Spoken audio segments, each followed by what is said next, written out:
Hi friends, welcome back to my channel. ಎಲ್ಲರೂ ಹೇಗಿದ್ದೀರಾ? I hope ಎಲ್ಲರೂ ಚೆನ್ನಾಗಿದ್ದೀರಾ ಅಂತ ಭಾವಿಸ್ತಾ ವೀಡಿಯೋನ ಸ್ಟಾರ್ಟ್ ಮಾಡ್ತಾಯಿದ್ದೀನಿ ಫ್ರೆಂಡ್ಸ್. ತುಂಬ ದಿವಸನೇ ಆಗಿತ್ತು ನಾನು ವೀಡಿಯೋನ ಅಪ್ಲೋಡ್ ಮಾಡಿ 1 ವೀಕ್ ಅಥವಾ 2 ವೀಕ್ಸನೇ ಆಗಿತ್ತು ಅಂತಲೇ ಹೇಳ್ಬೋದು. ನನ್ನ ಲಾಸ್ಟ್ ವೀಡಿಯೋ ಬಂದು ನಾನು ಅಸೈನ್ಮೆಂಟ್ನ ಯಾವ ರೀತಿ ಬರೆದಿದ್ದೀನಿ ಅನ್ನೋದ್ರ ಬಗ್ಗೆ ಆಗಿತ್ತು. ಅದನ್ನು ಯಾರಾದರೂ ನೋಡಿಲ್ಲ ಅಂದರೆ ದಯವಿಟ್ಟು ನನ್ನ ಚಾನಲಲ್ಲಿ ಅದನ್ನು ಹಾಕಿದ್ದೀನಿ, GR ಟಾಕ್ಸ್ 1025 ಇನ್ ಕನ್ನಡ ವ್ಲಾಗ್ಸ್ ಅಂತ. ಸೊ ಅಲ್ಲಿ ನೀವು ಅಲ್ಲಿ ಹೋಗಿ ನೀವು ಸರ್ಚ್ ಮಾಡಿದ್ರೆ ನಿಮಗೆ ಆ ವಿಡಿಯೋ ಸಿಗುತ್ತೆ. ಇಲ್ಲಾಂದರೆ ನಾನು ಡಿಸ್ಕ್ರಿಪ್ಷನಲ್ಲೂ ಕೊಟ್ಟಿರ್ತೀನಿ, ನೀವು ಅಲ್ಲಿ ಆ ವಿಡಿಯೋನ ನೋಡ್ಬೋದು ಫ್ರೆಂಡ್ಸ್. ನಾನು ಯಾವ ರೀತಿ ಅಸೈನ್ಮೆಂಟ್ನ ಬರ್ತಿದ್ದೀನಿ ಅಂತ ಅದರಲ್ಲಿ ನಾನು ನಿಮಗೆ ತೋರಿಸಿದ್ದೀನಿ ಅಂತಲೇ ಹೇಳ್ಬೋದು. ಇದು ಏನು ಅಂತಂದರೆ, ಇದು ಓಲ್ಡ್ ಕ್ವಶನ್ ಪೇಪರ್ಸ್ನ ನಾನು ಒಂದು ಕಡೆ ಲಿಸ್ಟ್ ಮಾಡಿಕೊಂಡು ನನಗೆ ಯಾವ ರೀತಿ ಬೇಕೋ ಅದನ್ನು ನಾನು ಆ ರೀತಿ ಬರ್ಕೊಂಡಿದ್ದೀನಿ ಫ್ರೆಂಡ್ಸ್. ಈ ರೀತಿ ಬರ್ಕೊಳ್ಳೋದ್ರಿಂದ ಏನಾಗುತ್ತೆ, ಇದರಿಂದ ಆಗೋವಂಥ ಪ್ರಯೋಜನಗಳು ಹೇಳ್ಬಿಡ್ತೀನಿ ಫಸ್ಟು ನಾನು. ಇದರಿಂದ ಏನಾಗುತ್ತೆ ಅಂದರೆ, ಒಂದೇ ಕಡೆ ಎಲ್ಲ ಕ್ವಶನ್ಗಳು ಇರೋದ್ರಿಂದ ನಮಗೆ ಯಾವ ಕ್ವಶನ್ಸು ರಿಪೀಟ್ ಆಗಿ ಬಂದಿದೆ, ಯಾವ ಕ್ವಶನ್ಸ್ನ ಯಾವ ರೀತಿ ಕೇಳ್ಬೋದು. ಈಗ ಈ ಕ್ವಶನ್ ಪೇಪರಲ್ಲಿ ಇದನ್ನು 5 ಮಾರ್ಕ್ಸಲ್ಲಿ ಕೇಳಿದರೆ, ನೆಕ್ಸ್ಟ್ ಇನ್ನೊಂದು ಕ್ವಶನ್ ಪೇಪರಲ್ಲಿ ಅದನ್ನು 10 ಮಾರ್ಕ್ಸ್ಗೆ ಕೇಳಿರ್ಬೋದು, ಇನ್ನೊಂದು ಕ್ವಶನ್ ಪೇಪರಲ್ಲಿ ಅದನ್ನು 15 ಮಾರ್ಕ್ಸ್ಗೆ ಕೇಳಿರ್ಬೋದು ಫ್ರೆಂಡ್ಸ್. ಇದನ್ನು ನಾನು ಇಲ್ಲಿ ಅಬ್ಸರ್ವ್ ಮಾಡಿದ್ದೀನಿ, ಅದನ್ನು ಕೂಡ ನಿಮ್ಮ ಜೊತೆ ನಾನು ಶೇರ್ ಮಾಡ್ತೀನಿ. ಇದು ಓಲ್ಡ್ ಕ್ವಶನ್ ಪೇಪರ್ಸು ಫ್ರೆಂಡ್ಸ್. ಇಲ್ಲಿ ನಾನು 3 ಕ್ವಶನ್ ಪೇಪರ್ ಅಂದರೆ 3 ಓಲ್ಡು ಮಾಡೆಲ್ ಕ್ವಶನ್ ಪೇಪರ್ಸ್ ನನ್ನ ಹತ್ರ ಇದೆ. ಅದನ್ನ ನಾನು ಇಲ್ಲಿ ಒಂದು ಕಡೆ ನೀಟಾಗಿ ಬರೆದು ಇಟ್ಕೊಂಡಿದ್ದೀನಿ. ಇದು ನನಗೆ ತುಂಬ ಯೂಸ್ಫುಲ್ ಆಗುತ್ತೆ ಓದೋದಕ್ಕೆ.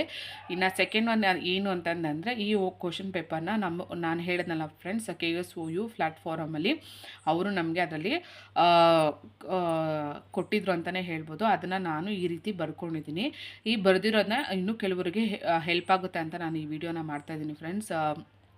ನನ್ನ ವೀಡಿಯೋಗಳಿಂದ ನಿಮಗೆ ಹೆಲ್ಪ್ ಆಗ್ತಾಯಿದ್ರೆ ಪ್ಲೀಸ್ ನನ್ನ ಚಾನಲ್ನ ಸಬ್ಸ್ಕ್ರೈಬ್ ಮಾಡ್ಕೊಳ್ಳಿ. ಹಾಗೆ ನಿಮಗೆ ನನ್ನ ವೀಡಿಯೋಸು ತುಂಬ ಇಷ್ಟ ಆದರೆ ಒಂದು ಲೈಕ್ ಮಾಡಿ ಅಂತ ಕೇಳ್ಕೊತ ವೀಡಿಯೋನ ಕಂಟಿನ್ಯೂ ಮಾಡ್ತಾಯಿದ್ದೀನಿ ಫ್ರೆಂಡ್ಸ್. ಇದು ಈ ಸಬ್ಜೆಕ್ಟ್ ಬಂದು ಫಸ್ಟು ಪೇಪರು ಫ್ರೆಂಡ್ಸ್. ಇದು ಅಂತಂತಂದರೆ ಹಿಸ್ಟ್ರಿಯಲ್ಲಿ ಕರೆಕ್ಟಾಗಿ 3 ಪೇಪರ್ಸ್ ಇರುತ್ತೆ ಅಂತ ಹೇಳಿದ್ನಲ್ಲ ಫ್ರೆಂಡ್ಸ್. 3 ಪೇಪರ್ಸ್ ಇರುತ್ತೆ. 3 ಪೇಪರ್ಸಲ್ಲಿ ಇದು 3 ಮೇನ್ ಸಬ್ಜೆಕ್ಟ್ ಆಗಿರುತ್ತೆ. ಈ 3 ಮೇನ್ ಸಬ್ಜೆಕ್ಟ್ ಆಗಿರುತ್ತೆ. ಈ 3ಅಲ್ಲಿ ಇದು ಫಸ್ಟ್ ಕ್ವಶನ್ ಪೇಪರು ಫ್ರೆಂಡ್ಸ್. ಇಲ್ಲಿ ನೋಡ್ಬೋದು, ಹಿಸ್ಟ್ರಿ, ಥಿಯರಿ ಆ್ಯಂಡ್ ಮೆಥಡ್. ನಾನು ಇಂಗ್ಲೀಷು ಮತ್ತು ಕನ್ನಡದಲ್ಲಿ ಎರಡಲ್ಲೂ ಬರೆದಿದ್ದೀನಿ.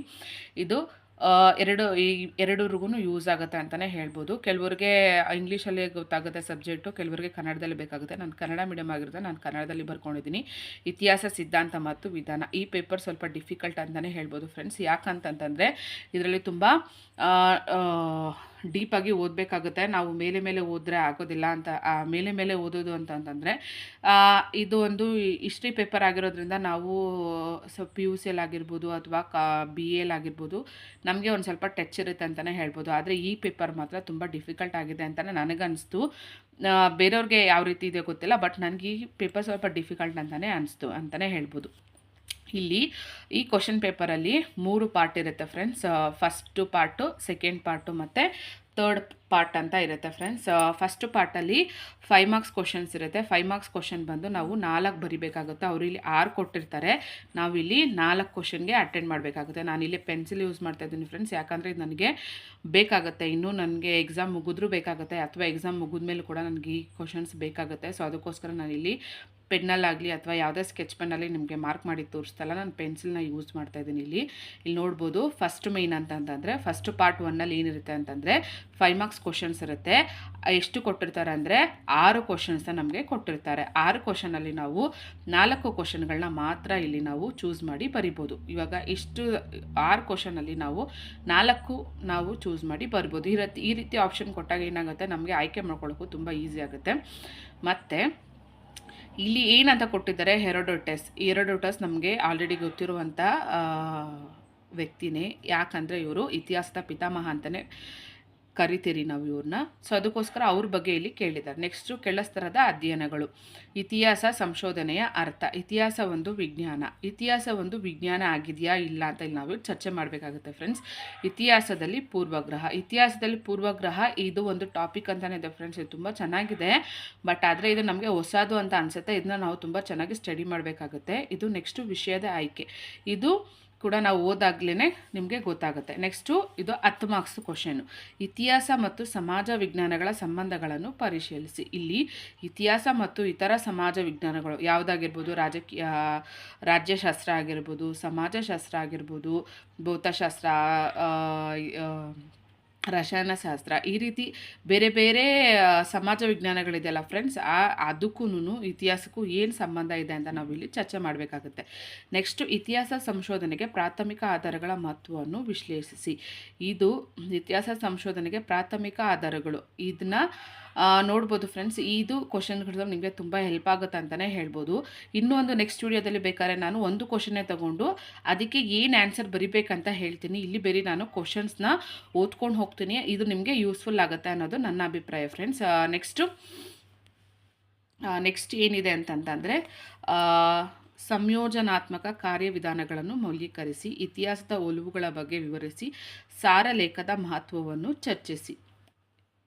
ಇಲ್ಲಿ ಇದು 10 ಮಾರ್ಕ್ಸ್ಗೆ 5 ಕ್ವಶನ್ಸ್ ಕೊಟ್ಟಿದ್ದಾರೆ ಫ್ರೆಂಡ್ಸ್. ಎಷ್ಟು ಕ್ವಶನ್ ಕೊಟ್ಟಿದ್ದಾರೆ? ಇಲ್ಲಿ 5 ಕ್ವಶನ್ಸ್ ಕೊಟ್ಟಿದ್ದಾರೆ. ಇದರಲ್ಲಿ ನಾವು 3 ಕ್ವಶನ್ಸ್ನ ಅಟೆಂಡ್ ಮಾಡಬೇಕಾಗುತ್ತೆ. ಇಲ್ಲಿ 5 ಕ್ವಶನ್ಸ್ ಕೊಟ್ಟಿದ್ದಾರೆ, ನಾವು ಇಲ್ಲಿ 3 ಕ್ವಶನ್ಸ್ನ ಅಟೆಂಡ್ ಮಾಡಬೇಕಾಗುತ್ತೆ. ಇಲ್ಲೂ ಕೂಡ ನಮಗೆ 2 ಕ್ವಶನ್ಸ್ನ ಚಾಯ್ಸ್ ಆಗಿ ಕೊಟ್ಟಿದ್ದಾರೆ ಅಂತಲೇ ಹೇಳ್ಬೋದು. ಇಲ್ಲಿ ನೆಕ್ಸ್ಟು 15 ಮಾರ್ಕ್ಸ್ದು ಎಷ್ಟು ಕ್ವಶನ್ಸ್ ಇರುತ್ತೆ ಅಂದರೆ 2 ಕ್ವಶನ್ ಇರುತ್ತೆ. ಟೋಟಲಾಗಿ 4 ಕ್ವಶನ್ಸ್ ಅವರು ಕೊಟ್ಟಿರ್ತಾರೆ. ಆ 4 ಕ್ವಶನಲ್ಲಿ ನಾವು 2 ಕ್ವಶನ್ನ ಚೂಸ್ ಮಾಡ್ಬೋದು. ಇಲ್ಲಿ ಇತಿಹಾಸದ ಉಪಯೋಗಗಳನ್ನು ವಿಶ್ಲೇಷಿಸಿ, ಆಂತರಿಕ ವಿಮರ್ಶೆ ಎಂದರೇನು, ಸಂಕ್ಷಿಪ್ತವಾಗಿ ಅದರ ಕಾರ್ಯಗಳನ್ನು ವಿವರಿಸಿ. ಇತಿಹಾಸದ ಬಗೆಗಳು ಅಂದರೆ ಇತಿಹಾಸದ ವಿಧಗಳು ಯಾವ್ಯಾವುದು ಅಂತ ನಾವು ಇಲ್ಲಿ ಚರ್ಚೆ ಮಾಡಬೇಕಾಗುತ್ತೆ. ನೆಕ್ಸ್ಟು ಇತಿಹಾಸ ಪುನರಾವರ್ತಿಸುತ್ತದೆಯೇ? ಹೌದು, ಆದರೆ ಅದು ಹೇಗೆ ಎಂದು ವಿವರಿಸಿ. ಇತಿಹಾಸ ಪುನರಾವರ್ತನೆ ಆಗುತ್ತದೆ, ಖಂಡಿತ ಆಗುತ್ತೆ ಫ್ರೆಂಡ್ಸ್. ಏನಂತಂತಂದರೆ ಹಿಂದೆ ಈ ರೀತಿ ಆಗಿತ್ತು ಅಂತ ನಾವು ತಿಳ್ಕೊಳ್ಳೋದೇ ಇತಿಹಾಸ ಆಗಿರೋದ್ರಿಂದ ಮುಂದೆ ವ್ಯಕ್ತಿಗಳ ಜೀವನದಲ್ಲಿ ಆ ರೀತಿಯ ಸನ್ನಿವೇಶಗಳು ಬರ್ಬೋದು ಅಥವಾ ಬರ್ದಿರ ಇರ್ಬೋದು. ಸೊ ಬರುತ್ತಾ ಬರಲ್ವಾ ಅನ್ನೋದನ್ನ ನಾವಿಲ್ಲಿ ಚರ್ಚೆ ಮಾಡಬೇಕಾಗುತ್ತೆ. ಇದು ಒಂದು ಫುಲ್ಲು ಕ್ವಶನ್ ಪೇಪರ್ ಫ್ರೆಂಡ್ಸ್. ಇದು ಟೋಟಲಾಗಿ 80 ಮಾರ್ಕ್ಸ್ಗೆ ನಾವು ಬರೀತೀರಿ. ಎಷ್ಟು ಮಾರ್ಕ್ಸ್ಗೆ ಬರೀತೀರಿ ಅಂತಂದರೆ ಇಲ್ಲೇ ಚಿಕ್ಕದಾಗಿ ಬರೆದು ತೋರಿಸ್ತೀನಿ ಫ್ರೆಂಡ್ಸ್. ಟೋಟಲ್ ನಾವು 80 ಮಾರ್ಕ್ಸ್ಗೆ ನಾವು ರೈಟಿಂಗ್ ಬರೆದ್ರೆ ಪ್ಲಸ್ 20 ಮಾರ್ಕ್ಸು ನಮಗೆ ಅಸೈನ್ಮೆಂಟಿಂದ ಬರುತ್ತೆ. Total 100 marks. ಇದು ನಿಮಗೆ ಕ್ಲಾರಿಟಿ ಆಯಿತು ಅಂತ ಅಂದ್ಕೊತೀನಿ. ನಾವು ರೈಟಿಂಗ್ಗೆ 80 ಮಾರ್ಕ್ಸ್ ಬರೆದ್ರೆ ಅಸೈನ್ಮೆಂಟಿಂದ 20 ಮಾರ್ಕ್ಸ್ ಸಿಗುತ್ತೆ. ಟೋಟಲ್ಲು 100. ಇವಾಗ 80ರಲ್ಲಿ ಎಷ್ಟು ನಾವು ಪಾಸಿಂಗ್ ಮಾರ್ಕ್ಸ್ ತೊಗೋಬೇಕು ಅನ್ನೋದನ್ನ ಮೈಂಡಲ್ಲಿ ಇಟ್ಕೊಳ್ಳೇಬಾರ್ದು ಫ್ರೆಂಡ್ಸ್. ಏನಂತಂದರೆ ನಾವೇನಿದ್ರೂ ಒಂದು 60ರ ಮೇಲೇ ಮಾರ್ಕ್ಸ್ ತೊಗೊಳ್ಳೋದಕ್ಕೆ ಪ್ರಯತ್ನ ಪಡಬೇಕು. ಜಸ್ಟ್ ಪಾಸ್ ಆಗ್ತೀರಿ, ಹೋಗಿ ನಾವು ಪಾಸ್ ಆದರೆ ಸಾಕು ಅನ್ನೋ ಮೈಂಡನ್ನು ನಾವು ಇಟ್ಕೊಳ್ಳೇಬಾರ್ದು. ನಾವು ಜಾಸ್ತಿ ಸ್ಕೋರ್ ಮಾಡೋದ್ರ ಬಗ್ಗೆನೇ ಯೋಚನೆ ಮಾಡಬೇಕಾಗುತ್ತೆ ಫ್ರೆಂಡ್ಸ್. ಇದು ನಿಮಗೆ ಕ್ಲಾರಿಟಿ ಸಿಕ್ತು ಅಂತ ಅಂದ್ಕೊತೀನಿ. ಟೋಟಲು ನಾವು ರೈಟಿಂಗ್ ಬರೆಯೋದು 80 ಮಾರ್ಕ್ಸು. W ಅಂದರೆ ರೈಟಿಂಗ್ ಅಂತ, A ಅಂದರೆ ಅಸೈನ್ಮೆಂಟು. 20 ಮಾರ್ಕ್ಸ್ಗೆ ಅಸೈನ್ಮೆಂಟ್ ಇರುತ್ತೆ. ಟೋಟಲ್ಲು 100 ಮಾರ್ಕ್ಸ್ಗೆ ನಾವು ಇದು ಒಂದು ಕ್ವಶನ್ ಪೇಪರ್ ಇರುತ್ತೆ. ಆದರೆ ನಾವು ಒಂದು ಕ್ವಶನ್ ಪೇಪರಲ್ಲಿ 80 ಮಾರ್ಕ್ಸ್ ಮಾತ್ರ ನಾವು ಬರೀತೀರಿ. ಇವಾಗ ನಿಮಗೆ ಈ ಕ್ವಶನ್ ಪೇಪರ್ಗಳು ಅರ್ಥ ಆಯಿತು ಅನಿಸುತ್ತೆ. ನೆಕ್ಸ್ಟು ಸೆಕೆಂಡ್ ಕ್ವಶನ್ ಪೇಪರ್ ಏನು ಅಂತಂತಂದರೆ ಅದನ್ನು ತೋರಿಸ್ತೀನಿ ಫ್ರೆಂಡ್ಸ್. ನಾನು ಇಲ್ಲಿ ನೋಡ್ಬೋದು ಇತಿಹಾಸದ ವ್ಯಾಪ್ತಿ. ಇಲ್ಲೂ ಕೂಡ ಸೇಮ್ ಇದೆ. ಏನು ಅಂತಂದರೆ ನಿಮ್ಗೆ ಗೊತ್ತಿದೆ ಅಲ್ಲ ಫ್ರೆಂಡ್ಸ್, ಹೇಳಿದ್ನಲ್ಲ 4 ಕ್ವಶನ್ ಅಟೆಂಡ್ ಮಾಡಬೇಕು ಅಂತ. ಇಲ್ಲಿ ಇತಿಹಾಸದ ವ್ಯಾಪ್ತಿ, ಆಧಾರಗಳು, ಇತಿಹಾಸ ಒಂದು ಕಲೆಯೇ. ಇಲ್ಲಿ ಏನು ಈ ಕ್ವಶನ್ ಇಲ್ಲಿ ಏನು ಕೇಳಿದರು? ಇತಿಹಾಸ ಒಂದು ವಿಜ್ಞಾನವೇ ಅಂತ ಕೇಳಿದರು. ಇಲ್ಲಿ ಏನು ಕೇಳಿದ್ದಾರೆ? ಇತಿಹಾಸ ಒಂದು ಕಲೆಯೇ ಅನ್ನೋ ಪ್ರಶ್ನೆ ಬಗ್ಗೆ ಕೇಳಿದ್ದಾರೆ. ಇಲ್ಲಿ ಕೆಳಸ್ತರದ ಅಧ್ಯಯನಗಳು. ಇಲ್ಲಿ ನೋಡ್ಬೋದು ಫ್ರೆಂಡ್ಸ್, ಈ ಲಾಸ್ಟ್ ಕ್ವಶನ್ ಪೇಪರಲ್ಲೂ ಕೂಡ ಕೆಳಸ್ತರದ ಅಧ್ಯಯನಗಳು ಅನ್ನೋ ಟಾಪಿಕ್ ಬಂದಿತ್ತು. ಈ ಕ್ವಶನ್ ಪೇಪರಲ್ಲೂ ಕೂಡ ಇದು ರಿಪೀಟ್ ಆಗಿದೆ, ಕೆಳಸ್ತರದ ಅಧ್ಯಯನಗಳು. ಇತಿಹಾಸದಲ್ಲಿ ಕಾರಣಗತವಾದ, ಇಲ್ಲಿ ಮಿಸ್ ಹೋಗಿದೆ, ಕಾರಣಗತವಾದ ಅದ್ರ ಬಗ್ಗೆ ನಾವು ಇಲ್ಲಿ ಬರೀಬೇಕಾಗುತ್ತೆ. ಗ್ರಂಥ ಸೂಚಿ ಅಂದರೆ ಏನು ಅನ್ನೋದನ್ನ ಬರೀಬೇಕಾಗುತ್ತೆ. ನೆಕ್ಸ್ಟ್ ಇದು 5 ಮಾರ್ಕ್ಸ್ ಕ್ವಶನ್ನು 6 ಇರುತ್ತೆ. 6ರಲ್ಲಿ ನಾವು 5 ಕ್ವಶನ್ ಬರೀಬೇಕು ಅಂತ ಹೇಳಿದ್ನಲ್ಲ ಫ್ರೆಂಡ್ಸ್. ಇದು ನೆಕ್ಸ್ಟು 10 ಮಾರ್ಕ್ಸ್ ಕ್ವಶನ್. ಇದು ಇಲ್ಲಿ ನೋಡ್ಬೋದು 10 ಮಾರ್ಕ್ಸ್ ಕ್ವಶನ್. ಇತಿಹಾಸದ ಅರ್ಥ ಮತ್ತು ವ್ಯಾಖ್ಯಾನಗಳನ್ನು ಪರಿಶೀಲಿಸಿ. ಇಲ್ಲಿ ಇತಿಹಾಸದ ಅರ್ಥ ಬರೆದು ನಾವು ಪ್ರಮುಖ ವ್ಯಕ್ತಿಗಳು ಯಾವ್ಯಾವ ವ್ಯಾಖ್ಯಾನಗಳನ್ನು ಕೊಟ್ಟಿದ್ದಾರೆ. ಇವಾಗ ಫಾರ್ ಎಕ್ಸಾಂಪಲ್ ಹೆರೋಡೋಟಸ್ ಇತಿಹಾಸ ಅಂದರೆ ಏನು ಅಂತ ಹೇಳಿದ್ದಾನೆ. ಅಲೆಕ್ಸ್ ಇದು ಅವ್ರ ಬಗ್ಗೆ ಇನ್ನೂ ಮುಂತಾದವರು ಬರ್ತಾರೆ. ಅದನ್ನ ನಾನು ಒಂದು ಶಾರ್ಟ್ ಲಿಸ್ಟ್ ಮಾಡ್ಕೊಂಡಿದ್ದೀನಿ ಫ್ರೆಂಡ್ಸ್. ಅದನ್ನು ಬೇಕಾದರೆ ನಿಮಗೆ ಬೇಕಂದರೆ ಕಮೆಂಟ್ ಮಾಡಿ ತಿಳಿಸಿ. ನಾನು ಅದು ಒಂದು ವಿಡಿಯೋ ಮಾಡೋದಕ್ಕೆ ನನಗೂ ಹೆಲ್ಪ್ ಆಗುತ್ತೆ. ನಿಮ್ಗೆ ಏನಾದರೂ ಡೌಟ್ಸ್ ಇದ್ದರೆ ಕೇಳಿದ್ರೆ ನಾನು ಅದ್ರ ಬಗ್ಗೆ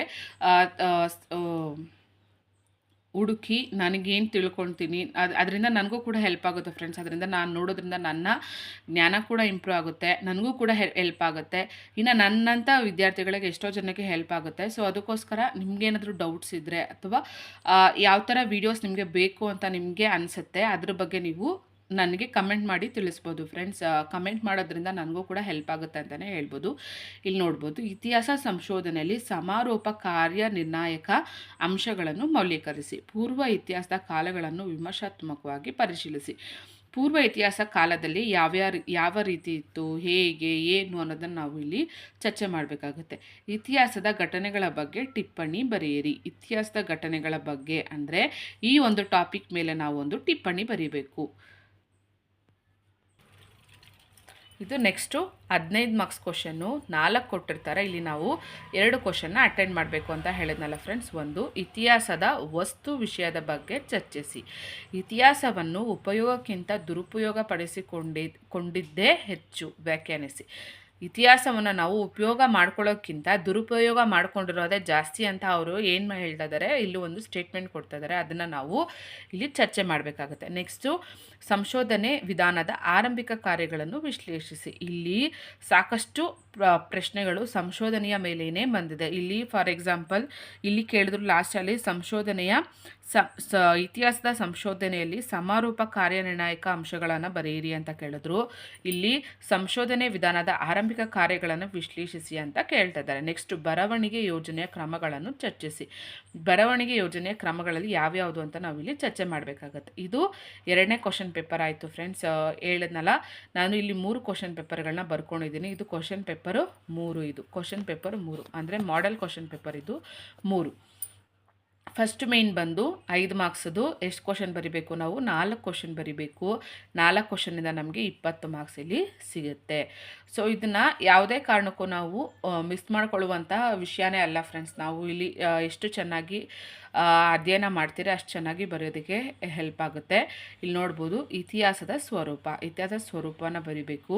ಇಲ್ಲಿ ಇತಿಹಾಸದ ದುರುಪಯೋಗಗಳು. ಇಲ್ಲಿ ನೋಡಿ ಫ್ರೆಂಡ್ಸ್, ಇಲ್ಲಿ ಇತಿಹಾಸದ ದುರುಪಯೋಗಗಳು ಅನ್ನೋದು ಇಲ್ಲಿ 5 ಮಾರ್ಕ್ಸ್ಗೆ ಕೇಳಿದ್ದಾರೆ. ಇಲ್ಲಿ ಇತಿಹಾಸವನ್ನು ಉಪಯೋಗಕ್ಕಿಂತ ದುರುಪಯೋಗ ಪಡಿಸಿಕೊಂಡಿದ್ದೇ ಹೆಚ್ಚು. ಇಲ್ಲಿ 15 ಮಾರ್ಕ್ಸ್ಗೆ ಕೇಳಿದ್ದಾರೆ. ಈಗ ನಾವು ಒಂದು ಟಾಪಿಕ್ನ ಓದಿದ್ದೀರಿ ಅಂತಂದರೆ ಇವಾಗ ನಾವು ಫಾರ್ ಎಕ್ಸಾಂಪಲ್ ಇತಿಹಾಸದ ಸ್ವರೂಪ ನಾವು ಓದಿದ್ದೀರಿ ಅಂತಂದರೆ ಇದನ್ನು 5 ಮಾರ್ಕ್ಸ್ಗೂ ಕೇಳ್ಬೋದು, 10 ಮಾರ್ಕ್ಸ್ಗೂ ಕೇಳ್ಬೋದು, ಅಥವಾ 15 ಮಾರ್ಕ್ಸ್ಗೂ 15 ಮಾರ್ಕ್ಸ್ಗೂ ನಾವು ಕೇಳ್ಬೋದು. ನಾವು ಓದುವಂಥ ವಿಷಯ 3 ಮೇನ್ಗೂ ಕೂಡ ಸಂಬಂಧಪಟ್ಟಿರುತ್ತೆ. ಇವಾಗ ಸಂಶೋಧನೆ ಎಂದರೇನು, ಇಲ್ಲಿ ನೋಡಿ ಫ್ರೆಂಡ್ಸ್, ಇಲ್ಲಿ ಸಂಶೋಧನೆ ಎಂದರೇನು ಅಂತ ಇಲ್ಲಿ 5 ಮಾರ್ಕ್ಸ್ಗೆ ಕೇಳಿದ್ದಾರೆ. ಈ ಒಂದು ಟಾಪಿಕ್ನ ನಾವು ಓದೋದ್ರಿಂದ ಏನಾಗುತ್ತೆ ಅಂದರೆ ಇವಾಗ ಸಂಶೋಧನೆಯ ಬಗ್ಗೆ ನಾವು ಬರೆದ್ರೆ ಇದು 5 ಮಾರ್ಕ್ಸ್ ಆಯಿತು. ನೆಕ್ಸ್ಟ್ ಅದರ ಮುಂದಕ್ಕೆ ಹೋಗಿ ಸಂಶೋಧನೆಯಲ್ಲಿ ಸಂಶೋಧಕನಿಗೆ ಇರಬೇಕಾದ ಅರ್ಹತೆಗಳೇನು, ಅವನು ಯಾವ ರೀತಿಯ ಗುಣಗಳನ್ನು ಹೊಂದಿರಬೇಕು ಅಂತ ಕೇಳ್ತಾರೆ ಅಂತ ಇಟ್ಕೊಳ್ಳಿ, ಅದು 10 ಮಾರ್ಕ್ಸ್ ಆಗುತ್ತೆ. ಇನ್ನೂ ಮುಂದುವರೆದು ಸಂಶೋಧನೆಯ ಬಗ್ಗೆ ನಿಮ್ಮ ಅಭಿಪ್ರಾಯವನ್ನು ಮಂಡಿಸಿ, ಅಥವಾ ಸಂಶೋಧನೆಯ ಬಗ್ಗೆ ನಿಮಗೆ ತಿಳಿದಿರೋ ವಿಷಯಗಳ ಅವ್ರ ಕ್ವಶನ್ ಯಾವ ರೀತಿ ಕೇಳಿರ್ತಾರೆ ಆ ರೀತಿ ನಾವು ವಿಷಯ ಮಂಡನೆ ಮಾಡಿದಾಗ ಅದು 15 ಮಾರ್ಕ್ಸ್ ಆಗುತ್ತೆ. ಈಗ ಒಂದು ಕ್ವಶನ್ನು ಈ ಒಂದು ಟಾಪಿಕ್ ಈ ಕ್ವಶನ್ ಪೇಪರಿಂದ ಏನಾಗುತ್ತೆ ಅಂದರೆ ಈ ಕ್ವಶನ್ ಪೇಪರೆಲ್ಲ ನಾವು ನೋಡಿದಾಗ ಏನಾಗುತ್ತೆ ಫ್ರೆಂಡ್ಸ್, ಯಾವ್ಯಾವ ಕ್ವಶನ್ನು ರಿಪೀಟ್ ಆಗಿರುತ್ತೆ, ಯಾವ ಕ್ವಶನ ಯಾವ ರೀತಿ ಕೇಳಿದ್ದಾರೆ ಅನ್ನೋದು ನಮಗೆ ಇಲ್ಲಿ ಗೊತ್ತಾಗುತ್ತೆ. ನೆಕ್ಸ್ಟ್, ಇತಿಹಾಸದಲ್ಲಿ ಕಾರಣಗತವಾದ, ಇದು ಆಲ್ರೆಡಿ ಇದು 2ನೇ ಸಲ ರಿಪೀಟ್ ಆಗಿರೋ ಕ್ವಶನ್ ಫ್ರೆಂಡ್ಸ್. ಇಲ್ಲಿ ಲಾಸ್ಟ್ ಒಂದು ಸಲ ನಾನು ಹೇಳಿದ್ದೆ. ಮಾಡೆಲ್ ಕ್ವಶನ್ ಪೇಪರ್ 2 ಇದೆಲ್ಲ ಫ್ರೆಂಡ್ಸ್, ಇಲ್ಲಿ ಕೇಳಿದ್ದಾರೆ ನೋಡಿ, ಇತಿಹಾಸದಲ್ಲಿ ಕಾರಣಗತವಾದ. ಇಲ್ಲೂ ಕೇಳಿದ್ದಾರೆ ಇತಿಹಾಸದಲ್ಲಿ ಕಾರಣಗತವಾದ. ಗ್ರಂಥ ಋಣ ಅಂದರೆ ಏನು, ಮಹಾಪ್ರಬಂಧದ ಕರಡು ಅಂದರೆ ಏನು, ಇದ್ರ ಬಗ್ಗೆ ಇದು ಫಾರ್ ಎಕ್ಸಾಂಪಲ್ ಇವಾಗ ಮಹಾಪ್ರಬಂಧದ ಕರಡು ಅಂತಿದೆಯಲ್ಲ ಫ್ರೆಂಡ್ಸ್, ಇದನ್ನು ನಾವು ಓದೋದ್ರಿಂದ ಏನಾಗುತ್ತೆ, ಇದು 5 ಮಾರ್ಕ್ಸ್ಗೆ ಕೇಳ್ಬೋದು, ಅಥವಾ 10 ಮಾರ್ಕ್ಸ್ಗೆ ಕೇಳ್ಬೋದು, 15 ಮಾರ್ಕ್ಸ್ಗೆ ಕೇಳ್ಬೋದು. ಈ ರೀತಿ ನಾವು ಟಾಪಿಕ್ ವೈಸ್ ಈ ಥರ ಓದ್ಕೊಂಡು ಹೋದಾದ್ರಿಂದ ನಮ್ಗೆ ಏನಾಗುತ್ತೆ, 3 ಪಾರ್ಟ್ಗೂ ಪಾರ್ಟ್ 1, ಪಾರ್ಟ್ 2, ಪಾರ್ಟ್ 3ಗೂ ಕೂಡ ಇದು ಯೂಸ್ಫುಲ್ ಆಗುತ್ತೆ. ಇದೊಂದು ಟಿಪ್ಸ್ನ ನೀವು ಫಾಲೋ ಮಾಡಿ ಫ್ರೆಂಡ್ಸ್, ಖಂಡಿತವಾಗ್ಲೂ ನಿಮಗೆ ಇದರಿಂದ ರಿಸಲ್ಟ್ ಸಿಕ್ಕೇ ಸಿಗುತ್ತೆ. ಇದನ್ನೇ ನಾನು ಇವಾಗ ಫಾಲೋ ಮಾಡ್ತಾ ಇರೋದು ಫ್ರೆಂಡ್ಸ್. ಏನಂತಂದರೆ ಈ ಕ್ವಶನ್ಗಳೆಲ್ಲ ನಾನು ಸ್ಟಡಿ ಮಾಡಿ, ಈಗ ಫಾರ್ ಎಕ್ಸಾಂಪಲ್ ಇವಾಗ ನಾನು ಬುಕ್ ತೆಗೆದೆ ಅಂತ ಇಟ್ಕೊಳ್ಳಿ ಫ್ರೆಂಡ್ಸ್. ಇವಾಗ ಯೂನಿವರ್ಸಿಟಿಯಿಂದ ನಮಗೆ ಇವಾಗ ಒಂದು ಬುಕ್ ಪ್ರೊವೈಡ್ ಮಾಡಿದ್ದಾರೆ. ಆ ಬುಕ್ಕನ್ನ ನಾನು ಓಪನ್ ಮಾಡಿದೆ ಅಂತ ಇಟ್ಕೊಳ್ಳಿ. ಈಗ ಫಾರ್ ಎಕ್ಸಾಂಪಲ್ ನಾನು ಇತಿಹಾಸದ ಸ್ವರೂಪದ ಬಗ್ಗೆ ನಾನು ಓದ್ತಾ ಇದ್ದೀನಿ. ಇತಿಹಾಸದ ಸ್ವರೂಪ ಹೇಳಿದ್ನಲ್ಲ ಫ್ರೆಂಡ್ಸ್, ಇವಾಗ ಆ ಟಾಪಿಕ್ ನಾನು ತೊಗೊಂಡು ಓದ್ತಾ ಇದ್ದೀನಿ ಅಂತಂದರೆ, ನಾನು ಇವಾಗ ಹಾಫ್ ಆನ್ ಅವರ್ ಕುತ್ಕೊಂಡು ಅದನ್ನ ಓದಿದಾಗ ನನಗೆ ಏನೊಂದು ಐಡಿಯಾ ಬರುತ್ತೆ, ಇದನ್ನು ಈ ರೀತಿ 5 ಮಾರ್ಕ್ಸು ಕೇಳ್ಬೋದು, 10 ಮಾರ್ಕ್ಸು ಕೇಳ್ಬೋದು, ಇವಾಗ 15 ಮಾರ್ಕ್ಸ್ಗೆ ಕೇಳ್ಬೋದು ಅನ್ನೋ ಒಂದು ಮೈಂಡು ನನಗೆ ಬರುತ್ತೆ. ಈಗ ಫಾರ್ ಎಕ್ಸಾಂಪಲ್ ನಾನು ಇವಾಗ ಈ ಟಾಪಿಕ್ ತೊಗೊಂಡಿದ್ದೀನಿ ಅಂತ ಇಟ್ಕೊಳ್ಳಿ ಫ್ರೆಂಡ್ಸ್, ಇತಿಹಾಸ ಈ ಕ್ವಶನ್ ತೊಗೊಂಡಿದ್ದೀನಿ. ಇತಿಹಾಸದ ವಿಧಗಳಾವುವು ವಿವರಿಸಿ. ಇವಾಗ ಇತಿಹಾಸ ಅಂತ ನಾನು ತೊಗೊಂಡ್ಮೇಲೆ ಅದ್ರ ವಿಧಗಳು ಯಾವ್ಯಾವ ವಿಧಗಳನ್ನು ಹೊಂದಿದೆ, ಇದನ್ನು 5 ಮಾರ್ಕ್ಸ್ಗೂ ಕೇಳ್ಬೋದು. ಇತಿಹಾಸದ ವಿಧಗಳ್ಯಾವುವು ಅಂತ ಕೇಳಿದ್ರೆ 5 ಮಾರ್ಕ್ಸ್ ಆಯಿತು. ಇತಿಹಾಸದ ವಿಧಗಳ್ಯಾವುವು ವಿವರಿಸಿ ಅಂದರೆ 10 ಮಾರ್ಕ್ಸ್ ಆಯಿತು. ಇತಿಹಾಸದಲ್ಲಿ ವಿಧಗಳಿಂದ ಆಗುವಂಥ ವಿಧಗಳು ಯಾವ್ಯಾವುದು, ಅದರಿಂದ ಏನು ಪ್ರಯೋಜನ ಅಂತ ಕೇಳಿದ್ರೆ ಅದು 15 ಮಾರ್ಕ್ಸ್ಗಾಯಿತು. ಇಲ್ಲಿ ನೋಡ್ಬೋದು ಕ್ವಶನ್ಸ್ನ ಅವರು ಆ ಟಾಪಿಕ್ ಮೇಲೇ ಕೇಳ್ತಾ ಇದ್ದಾರೆ, ಬಟ್ ಅದನ್ನು ಸ್ವಲ್ಪ ಚೇಂಜ್ ಮಾಡಿ ನಮಗೆ ಸ್ವಲ್ಪ ಅದು ಬ್ರೀಫಾಗಿ ಬರೆಯೋ ಥರ ಅವರು ಕೇಳ್ತಾ ಇದ್ದಾರೆ ಅಂತಲೇ ಹೇಳ್ಬೋದು ಫ್ರೆಂಡ್ಸ್. ಇಲ್ಲಿ ನೋಡ್ಬೋದು, ಇತಿಹಾಸ ಮತ್ತು ಸಮಾಜ ವಿಜ್ಞಾನಗಳ ನಡುವಿನ ಸಂಬಂಧಗಳನ್ನು ವಿವರಿಸಿ. ಇದು ಆಲ್ರೆಡಿ ಲಾಸ್ಟ್ ಕ್ವಶನ್ ಪೇಪರಲ್ಲಿ ಈ ಕ್ವಶನ್ ಬಂದಿದೆ, ಇದನ್ನು ನಾನು ಆಲ್ರೆಡಿ ಹೇಳಿದ್ದೀನಿ ನಿಮಗೆ. ಇತಿಹಾಸ ಮತ್ತು ಸಮಾಜ ವಿಜ್ಞಾನಗಳು ಹೇಳಿದ್ನಲ್ಲ ಫ್ರೆಂಡ್ಸ್, ಇವಾಗ ರಾಜ್ಯಶಾಸ್ತ್ರ ಆಗಿರ್ಬೋದು, ಸಮಾಜಶಾಸ್ತ್ರ ಆಗಿರ್ಬೋದು, ಈ ರೀತಿಯ ಬೇರೆ ಬೇರೆ ಶಾಖೆಗಳಿರುತ್ತಲ್ಲ ಫ್ರೆಂಡ್ಸ್, ಆ ಶಾಖೆಗೂ ಇತಿಹಾಸಕ್ಕೂ ಏನು ಸಂಬಂಧ ಅಂತ. ಇವಾಗ ಫಾರ್ ಎಕ್ಸಾಂಪಲ್ ಇತಿಹಾಸಕ್ಕೂ ರಾಜ್ಯಶಾಸ್ತ್ರಕ್ಕೂ ಏನು ಸಂಬಂಧ, ಇತಿಹಾಸಕ್ಕೂ ರಾಜ್ಯಶಾಸ್ತ್ರಕ್ಕೂ ಸಂಬಂಧ ಇದ್ದೇ ಇದೆ. ಯಾಕಂತಂದರೆ ನಮ್ಮ ಇತಿಹಾಸ ನಿಂತಿರುವುದೇ ಅರ್ಧ ರಾಜರ ಆಡಳಿತದ ಮೇಲೆ ಅನ್ನೋದು ನಮಗೆ ಗೊತ್ತಿದೆ. ಸೊ ಆ ರಾಜ್ಯಶಾಸ್ತ್ರ ಇರೋದ್ರಿಂದ ಏನಾಗುತ್ತೆ, ಅದಕ್ಕೂ ಇದಕ್ಕೂ ತುಂಬ ಸಂಬಂಧ ಇದೆ ಅಂತಲೇ ನಾವು ಹೇಳ್ಬೋದು. ನೆಕ್ಸ್ಟು ಸಮಾಜಶಾಸ್ತ್ರದ ಅಂದರೆ ಏನು, ನಾವು ಸಮಾಜದಲ್ಲಿರುವಂಥ ವ್ಯಕ್ತಿಗಳನ್ನು ಅಧ್ಯಯನ ಮಾಡೋದಾಗಿರ್ಬೋದು, ಅವರ ನಡೆ ನುಡಿ ಸಂಸ್ಕೃತಿ, ಅವರು ರೂಢಿಸ್ಕೊಂಬಂದಂಥ ವಿಷಯಗಳಾಗಿರ್ಬೋದು, ಇದ್ರ ಬಗ್ಗೆ ನಾವು ಅಲ್ಲಿ ಚರ್ಚೆ ಮಾಡ್ತೀರಿ. ಖಂಡಿತವಾಗ್ಲೂ ಇತಿಹಾಸಕ್ಕೂ ಸಮಾಜ ಶಾಸ್ತ್ರಕ್ಕೂ ಸಂಬಂಧ ಇದೆ ಅನ್ನೋದು ಇಲ್ಲಿ ನಮಗೆ ಗೊತ್ತಾಗುತ್ತೆ. ನೆಕ್ಸ್ಟು ಭೂಗೋಳಶಾಸ್ತ್ರನೂ ಕೂಡ ನಾವು ಸಮಾಜ ವಿಜ್ಞಾನಗಳ ಒಂದು ಭಾಗ ಅಂತಲೇ ಕರಿತೀರಿ. ಸೊ ಈ ಸಮಾಜ ವಿಜ್ಞಾನದಲ್ಲಿ ಇತಿಹಾಸಕ್ಕೂ ಭೂಗೋಳಕ್ಕೂ ತುಂಬ ಸಂಬಂಧ ಇದೆ. ಆಗಿನ ಭೂಮಿಯ ರಚನೆ ಇರ್ಬೋದು, ಅಥವಾ ವಾತಾವರಣ ಇರ್ಬೋದು, ಅಲ್ಲಿರುವಂಥ ಸಸ್ಯವರ್ಗ ಇರ್ಬೋದು, ಪ್ರತಿಯೊಂದಕ್ಕೂ ಇತಿಹಾಸಕ್ಕೂ ಭೂಗೋಳಶಾಸ್ತ್ರ ಸಂಬಂಧ ಇದೆ. ನೆಕ್ಸ್ಟ್ ಅರ್ಥಶಾಸ್ತ್ರಕ್ಕೂ ಇತಿಹಾಸಕ್ಕೂ ಒಂದು ನಿಕಟ ಸಂಬಂಧ ಇದೆ ಅಂತ ನಮಗೆಲ್ಲರಿಗೂ ಗೊತ್ತಿರುವಂಥ ವಿಷಯ. ಈ ರೀತಿ ನಾವು ಇಲ್ಲಿ ಚರ್ಚೆ ಮಾಡಿಕೊಂಡು ಹೋಗಬೇಕು. ಇಲ್ಲಿ ಹೇಳಿದ್ನಲ್ಲ ಫ್ರೆಂಡ್ಸ್, ಸಂಶೋಧನಾ ವಿಧಾನದ ಆರಂಭಿಕ ಕಾರ್ಯಗಳನ್ನು ವಿಶ್ಲೇಷಿಸಿ. ಈಗ ನಮ್ಮ ಸಂಶೋಧನೆ ಅಂತ ಒಂದು ಕ್ವಶನ್ ತೊಗೊಂಡಿದ ತಕ್ಷಣ ಅದರಿಂದ ಆಗುವ ಸಂಶೋಧನೆ ಅಂದರೆ ಏನು, ಸಂಶೋಧಕನ ಅರ್ಹತೆಗಳೇನು, ಸಂಶೋಧನೆ ವಿಧಾನದಲ್ಲಿ ಆರಂಭಿಕ ಕಾರ್ಯ ಏನು, ಮಾಧ್ಯಮಿಕ ಕಾರ್ಯ ಏನು, ಅಂತ್ಯ ಕಾರ್ಯ ಏನು, ಎಲ್ಲದ್ರ ಬಗ್ಗೆ ನಾವು ಒಂದು ಟಾಪಿಕ್ ಫುಲ್ಲು ಓದ್ಬಿಟ್ರಿ ಅಂತಂದರೆ ನಮಗೆ ಅಲ್ಲಿ 5 ಮಾರ್ಕ್ಸು ಬರುತ್ತೆ, 10 ಮಾರ್ಕ್ಸು ಬರುತ್ತೆ, 15 ಮಾರ್ಕ್ಸು ಬರುತ್ತೆ. ನೆಕ್ಸ್ಟು ಇತಿಹಾಸ ಬರವಣಿಗೆಯಲ್ಲಿನ ಸಮಸ್ಯೆಗಳನ್ನು ಚರ್ಚಿಸಿ. ಇತಿಹಾಸ ಬರವಣಿಗೆಯಲ್ಲಿ ಅಂತಂದರೆ ಇಲ್ಲಿ ನಮಗೆ ಸಾಹಿತ್ಯದ ಟಾಪಿಕ್ ಬರುತ್ತೆ ಫ್ರೆಂಡ್ಸ್. ಇವಾಗ ಫಾರ್ ಎಕ್ಸಾಂಪಲ್ ಈಗ ಇತಿಹಾಸದಲ್ಲಿ ಬರವಣಿಗೆಯಲ್ಲಿನ ಸಮಸ್ಯೆಗಳು, ಈಗ ಬರವಣಿಗೆ ಸಾಹಿತ್ಯ ಇತಿಹಾಸನ ಅವಲಂಬಿಸಿನೇ ಬರೆದಿರ್ತಾರೆ. ಸೊ ಅದರಲ್ಲಿ ಅವರ ಪೂರ್ವಗ್ರಹಗಳಿಂದ ಪೀಡಿತರಾಗಿರ್ತಾರಾ, ಅಥವಾ ಅವರಲ್ಲಿ ಯಾವುದಾದ್ರೂ ಅಂತ ಒಂದು ಪೂರ್ವಗ್ರಹ ಇರುತ್ತಾ, ಅಥವಾ ಪೂರ್ವಗ್ರಹ ವಂಚಿತರಾಗಿರ್ತಾರಾ, ಪೀಡಿತರಾಗಿರ್ತಾರಾ, ಈ ರೀತಿಯ ಟಾಪಿಕ್ ಬಗ್ಗೆ ನಾವಿಲ್ಲಿ ಮಾತಾಡಬೇಕಾಗುತ್ತೆ. ನೆಕ್ಸ್ಟು ಲಾಸ್ಟ್ ಮೇನ್ ಇದು, ಇತಿಹಾಸವು ವಿಜ್ಞಾನವು ಮತ್ತು ಕಲೆಯು ಎಂದು ಹೇಗೆ ಅಂದಾಜಿಸುವುದು ವಿಶ್ಲೇಷಿಸಿ. ಈಗ ಲಾಸ್ಟ್ 2 ಕ್ವಶನ್ ಪೇಪರಲ್ಲಿ ಇತಿಹಾಸವು ವಿಜ್ಞಾನವೇ, ಇತಿಹಾಸವು ಕಲೆಯೇ ಅಂತ ಕ್ವಶನ್ ಕೇಳಿದ್ದಾರೆ. ಈ ಕ್ವಶನ್ ಪೇಪರಲ್ಲಿ ಏನು ಕೇಳಿದ್ದಾರೆ, ಆ ವಿಜ್ಞಾನ ಮತ್ತು ಕಲೆನ ಎರಡೂ ಸೇರಿಸಿ ಅದು ಒಂದು ಇತಿಹಾಸಕ್ಕೆ ಸಂಬಂಧ ಇದೆಯಾ ಅಂತ ಇಲ್ಲಿ ಕೇಳ್ತಾ ಇದ್ದಾರೆ. ಇವಾಗ ನಾವು 2 ಟಾಪಿಕ್ ಓದೋದ್ರಿಂದ ನಮಗೆ ಇಲ್ಲಿ 5 ಮಾರ್ಕ್ಸ್ ಬಂತು, 10 ಮಾರ್ಕ್ಸ್ ಬಂತು, 15 ಮಾರ್ಕ್ಸು ಬಂತು.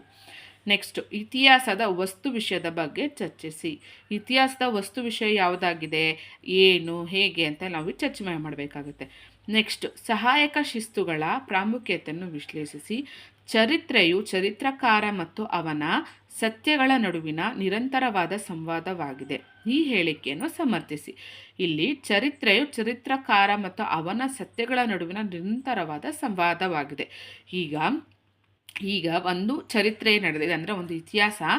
ಈಗ ಒಂದು ರಾಜಮನೆತನ ಇತ್ತು, ಇವಾಗ ಮೊಘಲ ಸಾಮ್ರಾಜ್ಯ ಅಂತಲೇ ತಗೊಳ್ಳೋಣ ಫ್ರೆಂಡ್ಸ್. ಈಗ ಮೊಘಲ ಸಾಮ್ರಾಜ್ಯ ಅಲ್ಲಿ ಯಾರ್ಯಾರು ಚರಿತ್ರಕಾರರಿದ್ದರು ಅವರು ಅವರ ಚರಿತ್ರೆಯಲ್ಲಿ, ಅವರ ಕೃತಿಯಲ್ಲಿ ಎಷ್ಟು ಸತ್ಯವಾದಂತಹ ಅಂಶಗಳನ್ನು ಬರೆದಿದ್ದಾರೆ, ಅಥವಾ ಅವರು ಪೂರ್ವಗ್ರಹ ಪೀಡಿತರಾಗಿ ಬರೆದಿದ್ದಾರಾ, ಅಥವಾ ಅವರ ರಾಜನಿಗೆ ವಿಧೇಯರಾಗಿ ಅವರ ಪರವಾಗಿ ಅಲ್ಲಿ ಕೃತಿ ಬರೆದಿದ್ದಾರಾ ಅನ್ನೋದ್ರು ನಾವಿಲ್ಲಿ ಚರ್ಚೆ ಮಾಡಬೇಕಾಗುತ್ತೆ ಫ್ರೆಂಡ್ಸ್.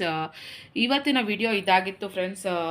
ಏನು ಅಂತಂದರೆ ನಾನು ಕ್ವಶನ್ ಪೇಪರ್ ಯಾವ ರೀತಿ ನಾನು ಮಾಡ್ಕೊಂಡಿದ್ದೀನಿ ಅನ್ನೋದನ್ನ ಇಲ್ಲಿ ನಾನು ತೋರಿಸ್ತಾ ಇದ್ದೀನಿ. ಈ ಕ್ವಶನ್ ಪೇಪರ್ಗಳು ನಿಮಗೆ ಕೂಡ ಈಸಿ ಆಗುತ್ತೆ. ಈ ರೀತಿ ನಾನು ಸ್ವಲ್ಪ ಝೂಮ್ ಮಾಡಿ ತೋರಿಸಿರೋದ್ರಿಂದ ನಿಮಗೂ ಕೂಡ ಈ ಕ್ವಶನ್ಗಳು ಹೆಲ್ಪ್ ಆಗುತ್ತೆ ಅಂತಲೇ ಹೇಳ್ಬೋದು ಫ್ರೆಂಡ್ಸ್. ಇದು ನಾನು ಈ ರೀತಿ ಬರ್ಕೊಂಡಿದ್ದೀನಿ, ನಿಮಗೂ ಕೂಡ ಹೆಲ್ಪ್ ಆಗ್ಬೋದು. ಈ ಟಿಪ್ಸ್ಗಳನ್ನ ನೀವು ಕೂಡ ಫಾಲೋ ಮಾಡಿ ಫ್ರೆಂಡ್ಸ್. ಈ ರೀತಿಯ ಹೊಸ ಹೊಸ ವೀಡಿಯೋಗಳು ಅಂತಂದರೆ ಈ ರೀತಿ ಸಬ್ಜೆಕ್ಟಿಗೆ ಸಂಬಂಧಪಟ್ಟಂಥ ವಿಡಿಯೋಗಳು ನಿಮಗೆ ಬೇಕು ಅಂದರೆ ಪ್ಲೀಸ್ ನನ್ನ ಚಾನಲ್ನ ಸಬ್ಸ್ಕ್ರೈಬ್ ಮಾಡ್ಕೊಳ್ಳಿ. ಹಾಗೆ ನಿಮಗೆ ಏನಾದರೂ ಡೌಟ್ ಇತ್ತು ಅಂದರೆ ಕಮೆಂಟ್ ಮಾಡಿ ತಿಳಿಸಿ ಅಂತ ಕೇಳ್ಕೊತೀನಿ ಫ್ರೆಂಡ್ಸ್.